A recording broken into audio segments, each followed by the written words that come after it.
Hello, আসসালামু আলাইকুম। Welcome to my channel Lucky Diary. সবাই কেমন আছো? আর বছরের শুরুতেই অসুস্থ হয়ে পড়েছি। এত ঠান্ডা লেগেছে যে কি আর বলবো। যতটাই চেষ্টা করেছি মানে সাবধানে থাকার, ততটাই মনে হলো বছর শুরুতেই এসে অসুস্থ হয়ে গেলাম। আর এখন অসুস্থ হয়ে যাওয়া মানে একটা ভয়ের ব্যাপার। কারণ এখন হচ্ছে যেটা কোভিডের ব্যাপারটা, সেটা হচ্ছে যে সেকেন্ড ওয়েভ চলছে। এখন তো ভয়ানক ব্যাপারটা আর একটু বেড়ে গেছে, ভয়ের ব্যাপারটা। এখন যতই সাবধানে থাকা যায় ততই ভালো। হুট করে ঠান্ডা লেগেছে। আর একটা ব্যাপার হচ্ছে যে আগে এরকম ঠান্ডা বছরে 2-3 বার লেগে যেতই আমার, কিন্তু এখন একটু ঠান্ডা লাগলেই ভয় লাগে। কারণ ঠান্ডা লাগলেই মনে হচ্ছে আল্লাহ কোনো বিপদ হলো না তো, আবার এরকম একটা ব্যাপার থাকে। তো যাই হোক, ঠান্ডা লেগেছে, এখন আল্লাহ আল্লাহ করে সুস্থ হয়ে যায়, এটাই দোয়া করছি। কারণ অসুখ নিয়ে ভালো লাগে না, আর নাক টেনে টেনে কাজ করতে একদমই ভালো লাগছে না। আর ঠান্ডা লাগা মানে কি এখন ভয়ানক একটা ব্যাপার, যেটা এখন ভয়ের ব্যাপার হয়ে গেছে আমার কাছে। যে ছোট বাচ্চা কাচ্চার ঘর আর ছেলে মেয়ের যখন থাকে বাড়িতে, তো একটা হাঁচি দিতে গেলেও ভয় লাগে এখন। মানে হাঁচি পড়লেই ভয় লাগা শুরু করছে, বা ঠান্ডা লাগলেই একটা ভয় লাগা শুরু করছে। তো কাজ টাজগুলো সারি আগে, তারপরে হবে নাহলে আরও গল্প। কাজগুলো সেরে নিতে হলে এই ফাঁকে অনেকদিন ধরে শিম ভর্তা খাওয়ার খুব ইচ্ছে, তাই চিন্তা করছি আজকে একটু শিম ভর্তা করবো। তো শিম ভর্তা করতে গেলে সবচেয়ে ভয় লাগে যে পোকার। অবশ্য এখন পোকার সময় না, তারপর একটু চেক করে দিতে। আগে দেখতাম মা যখন আম্মু যখন শিম পরিষ্কার করতো বা বাছতো, তখন এরকম করে দূরে করে আগে শিমটাকে রাখতো, রেখে দেখতো যে রোদ্রের মধ্যে দেখা যায় কিনা। আগে তো জানালাতে রোদ আসতো, তখন দেখা যায়। আর এখন জানালা তো দূরের কথা, রোদের ছিটে ফোটাও নেই এখন। তো যাই হোক, শিমগুলোকে আমি ছিলে দিচ্ছি। আর আমি একটু পানিতে ভিজিয়ে রাখবো কিছুক্ষণ। যদি পোকা থাকে তাহলে লবণ পানিতে ভিজিয়ে রাখলে পোকাটা বেরিয়ে আসবে, তখন তো বোঝাই যাবে। তো শিমগুলো আগে আমি বেছে নিই। আর এই আঁশগুলো ফেলে দিলে শিম ভর্তাটা খুব নরম হয়।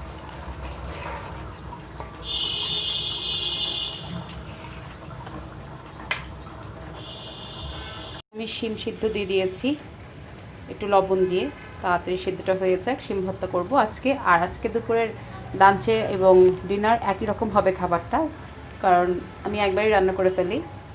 শিম ভর্তা করবো, দুপুরেটা হয়ে যাবে। তার সাথে থাকবে মুরগির মাংস আর থাকবে আলুর দম। তো রেডি করা যাক তাহলে।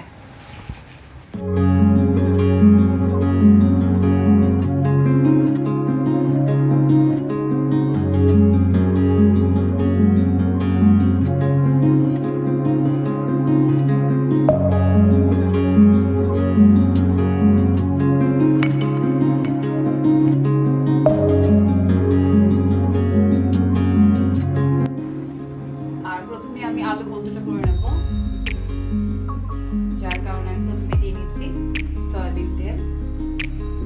তেলটা একটু কমই দিই সবসময় রান্নাতে, আমি সবজি রান্নাতে তেল বেশি দিই, কারণ আলু রান্নাতে তেল কম দিই। কারণ আলু রান্নাতে তেলটা বেশি দিলে পরে বেশি দিতে, এটা আমার একদম পছন্দ না। আর এর মধ্যে আমি দিয়ে নেব একটুখানি এলাচ, আর দিয়ে নেব দারচিনি।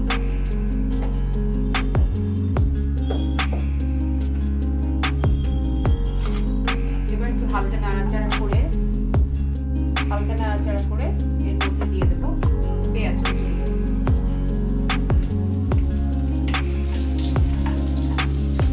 একটু লালচে করে নাড়াচাড়া করে নেব। এবার দিয়ে দেবো আমি এখানে কেটে রাখা টমেটো।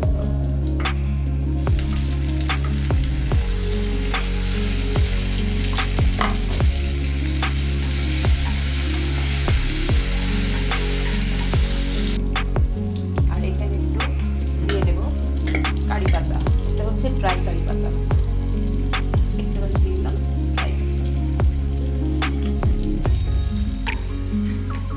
আর কারি পাতাটা দিলে একটু ফ্লেভারটা অন্যরকম আসে।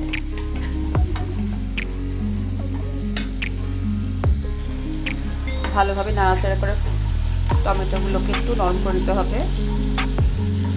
তারপরে দিয়ে দেবো একটু পানি।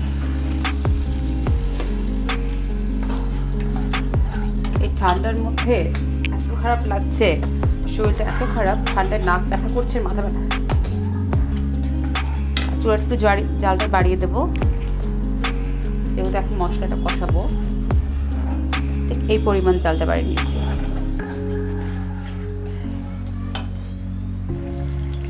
আর আমি এখন একে একে মশলাগুলো দিয়ে দেবো।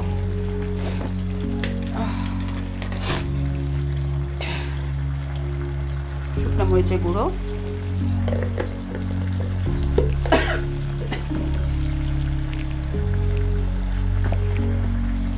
হলুদের গুঁড়ো,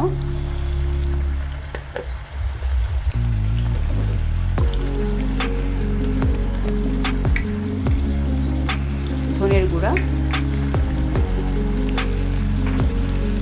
এবার ভালোভাবে একটু মশলাটাকে কষিয়ে নিয়ে আগে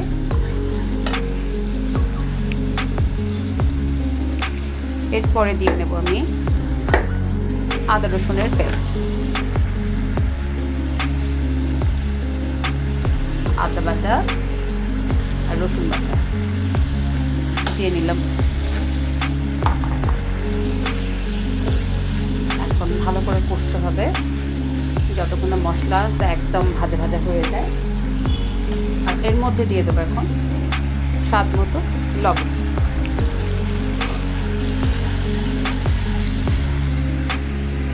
আর এগুলো হচ্ছে নতুন ছোট আলু, এই ছোট আলুগুলোকে সেদ্ধ করে নিয়েছি আমি। আর এখন এটার মধ্যে আমি দিয়ে দেবো, মশলার মধ্যে দিয়ে দেবো ছোট আলুগুলো।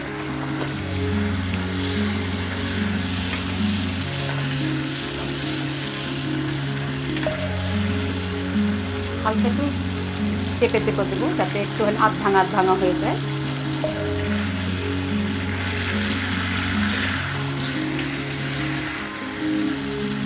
হালকা একটু চেপে চেপে দিচ্ছি যাতে একটু আধ ভাঙা হয়ে যায়। আর একটু সামান্য একটু পানি দিয়ে কষতে দিয়ে দেবো। ঢাকনাটা দিয়ে দেবো।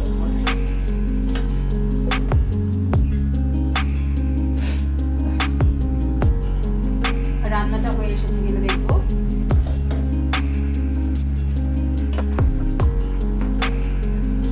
আর একটু ঝোলটা যখন একটু কষা কষা হয়ে যাবে, এখন আমি সামান্য একটু চিনি দিয়ে দেবো।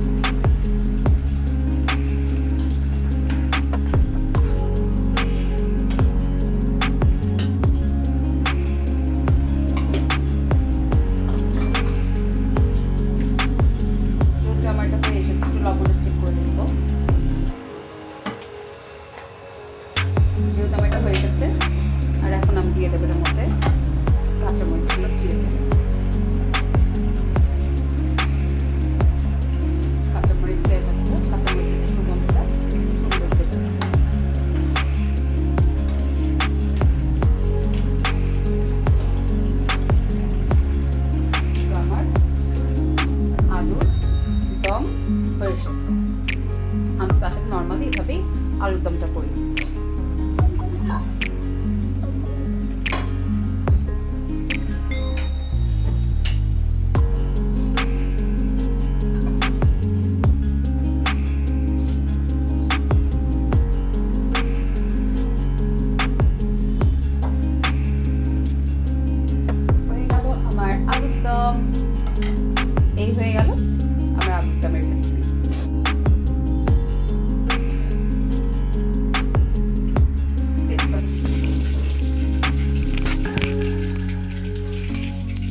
মানেই মটরশুঁটি। মটরশুঁটি কালকে নিয়ে আসলো বাজার থেকে, আমি বাঁচতে পারিনি, এতটাই মানে শরীর খারাপ ছিল।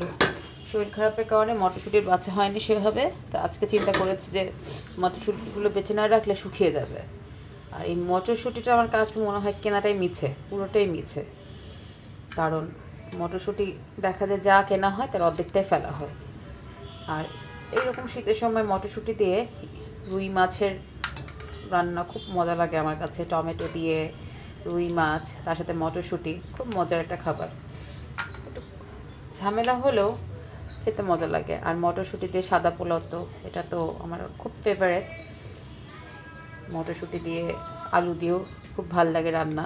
কিছু রান্না আছে মটরশুঁটি দিয়ে রান্না করতে খুব ভালো লাগে, এটা খেতেও খুব টেস্টি হয়। কিন্তু এটা বাঁচতে মানে বেছে রাখাটা খুব বিরক্তকর, কারণ এটা বাঁচতে হবে একটা অসময়ে, অবসর সময়ে, যে সময়টা কোনো কাজের না, তখন বসে বসে বেছে এটাকে পরিষ্কার করে রাখতে হবে। তো এগুলো আমি আগে বেছে শেষ করি। তারপরে রান্না প্রায় শেষ হয়ে গেছে, চুলার মধ্যে তরকারিগুলো রান্না হচ্ছে, আর এই ফাঁকে আমি চেষ্টা করছি এগুলো শেষ করার। বাড়িতে সবারই ঠান্ডা কম বেশি লাগতে লেগেছে। গত বছর তাও তো আল্লাহ আল্লাহ করে বেঁচে গেছি মনে হয় ঠান্ডা জ্বর থেকে, কিন্তু এবছর শুরুতেই একদম খুব ঠান্ডা লেগে গেল, এত সাবধানে থাকার পরেও। কারণ ঠান্ডার কারণ সবচেয়ে বড় সমস্যাটা হচ্ছে মাথা ব্যথা। এত মাথা ব্যথা করছে, কোনো কিছু ভালো লাগছে না, গলা খুসখুস খুসখুস করছে, ভয়ই লাগছে। দেখি 2-3 দিন, তারপর নাহলে আবার টেস্ট করতে যেতে হবে। কারণ বাড়িতে যখন ছোট বাচ্চা থাকে বা মুরব্বি থাকে তখন অসুখ বেশি দিন পালা যায় না। ইভিনিং সবাইকে। আর রান্নাবান্না শেষ হয়ে এখন আসর হয়ে গেছে। এখন আমি একটু ছাদে যাব, আর ঠান্ডা যেহেতু লেগে গেছে তার আগে আমি একটা গাওয়া করব। তো চলো ছাদে যাওয়া যাক তাহলে। ছাদে যাচ্ছি, ছাদে যাব।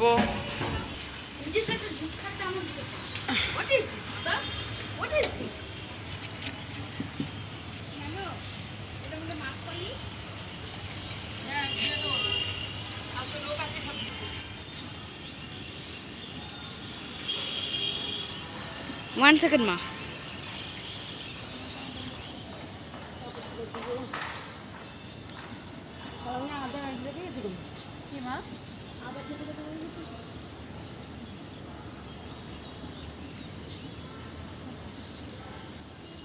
বাড়ির ছাদে যদি কিছু গাছগাছালি থাকে খুব উপকার হয়, যেমন তুলসী গাছ, লেবু গাছ, ধনেপাতা গাছ, এরকম কিছু গাছ থাকলে খুব কাজের হয়। আর অ্যালোভেরার তো কোনো কথাই নেই। বাড়ির ছাদে মোটামুটি এরকম সব ঔষধি গাছও কিছু আছে, আর বনজ গাছও কিছু আছে। তো তুলসী পাতা পেরে নিয়েছি, বাসায় যেয়ে নিয়ে এটা দিয়ে আমি চা বানাবো, বা গাওয়া বলতে পারো। আর এটা হচ্ছে শিম গাছ। শিম গাছটা বেশ বড় হয়ে উঠেছে, কিন্তু ইদানিং এত পাখির অত্যাচার, এই পাখির অত্যাচারের কারণে দেখা যায় যে শিম গাছের যে ডগাগুলো আছে সব কেটে ফেলে দেয়। গাছটা সেভাবে মানে মানে ফল দিয়ে উঠতেই পারছে না। তো নামবো এখন ছাদ থেকে। আর তাহমিদ তো অনেক দুষ্টুমি করছে। আর ছাদে আসলে দুষ্টুমি নাকি? ইয়েস, কি করছিস, দুষ্টুমি করছে কেন? মাছ পালবো তো এখানে পানি দিচ্ছি। এই যে ঠান্ডা লাগবে কিন্তু, মানা করেছি। সবকিছু পড়িস না আসুক, আমি কিন্তু বকবো না, রাখো, রেখে দাও। তা আমি তো দুষ্টুমি শেষ নেই। তাহলে কেন দুষ্টুমি করছো? এটা কালকে আমি ফয়েজকে দিয়ে করিয়ে তোমার মাছ কি? ফেলবে? আর ছাদের মধ্যে শুটকি শুকাচ্ছে, কারণ ছোটো ভাই গিয়েছিল কুয়াকাটায় ঘুরতে, আর ওখান থেকে নিয়ে এসে শুটকি। আর এই শুটকি সব কেটে দেখছে এইভাবে রেখে দেওয়া হয়েছে রোদ্রের মধ্যে। ঘরে থাকলে যেরকম গন্ধ উঠবে, এই জন্য রোদে একটু ভালোভাবে শুকিয়ে নেওয়া হচ্ছে। আর যারা শুটকি খেতে পছন্দ করো আমি জানি তাদের কেমন লাগছে। একদিন তোমার সাথে শুটকির রেসিপি শেয়ার করবো। আর ছাদে উঠলেই মনটা ভালো হয়ে যায়, কারণ চারপাশে গাছগুলো দেখে। গোলাপ গাছটা অনেক পুরাতন, অনেক ফুল ফোটে। আর এই গাছ গোলাপ গাছটার মধ্যে শীতকালেই বেশি গোলাপ আসে।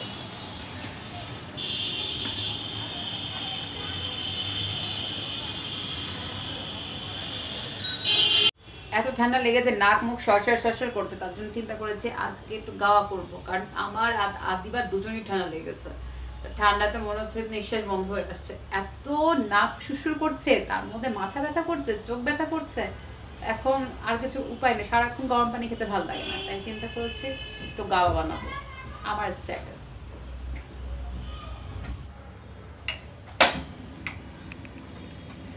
আর যেহেতু আমি এখন গাওয়াটা করবো জন্য গরম পানিতে দিয়ে নিলাম, আর আদাটা ছেঁচে নিব, আর এরকম একটা আদা দিয়ে নেব।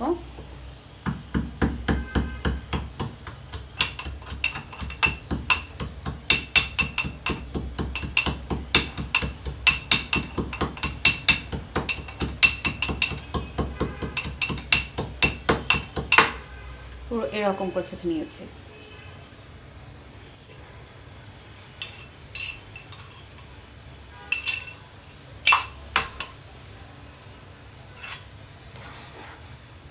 আর দেখো বলক উঠে গেছে কেমন।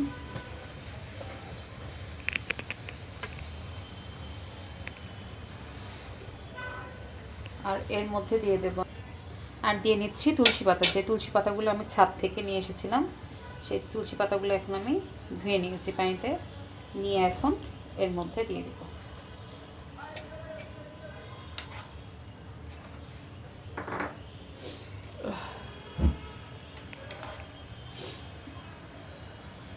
কারণ গাওয়াটা অনেকভাবে করা যায়, বাট আমি এভাবে করেই খেতে ভালো লাগে আমার। আর তার সঙ্গে আমি সামান্য একটুখানি চা পাতি দেবো, একদম অল্প একটু।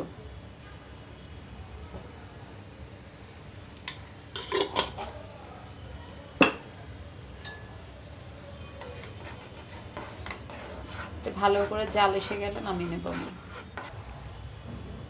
আর এদিকে আমার চাটা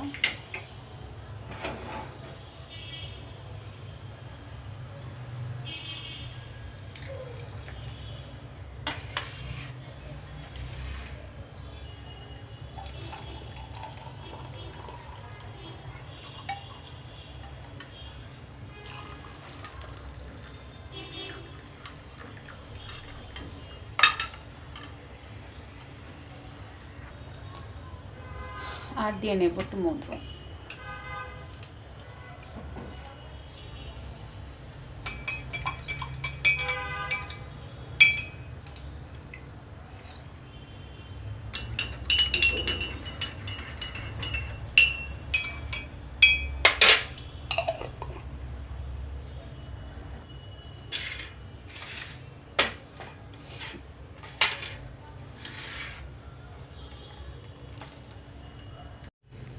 চাটা নিয়ে যাচ্ছি, আদি কোথায় তো কে জানে। কি হচ্ছে, তুমি কি চা খাবে?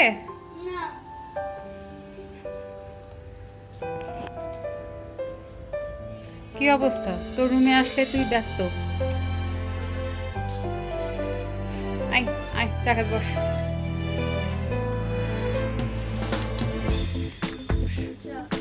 লাল চা না, লাল চা বলা যায়, বাট এর মধ্যে আরো কিছু দেওয়া আছে। এটা আমি হ্যাঁ নে, তুলসী দিয়ে আলাদা করেছি, কারণ এত নাক ব্যথা করছে ঠান্ডাতে, এখন এই চাটা না খেলে হবেই না।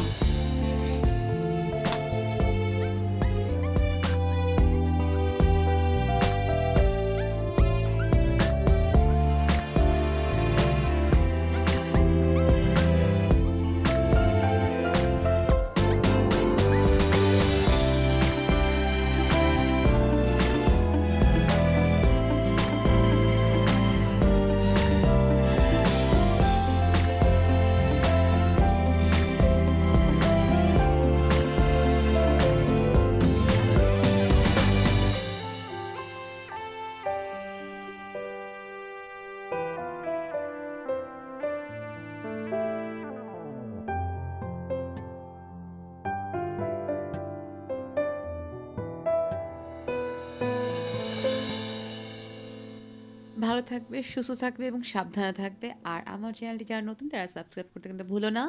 সবাইকে ধন্যবাদ, আর নিজেকে খুব যত্ন নিও আর খুব ভালোবেসো। খোদা হাফেজ।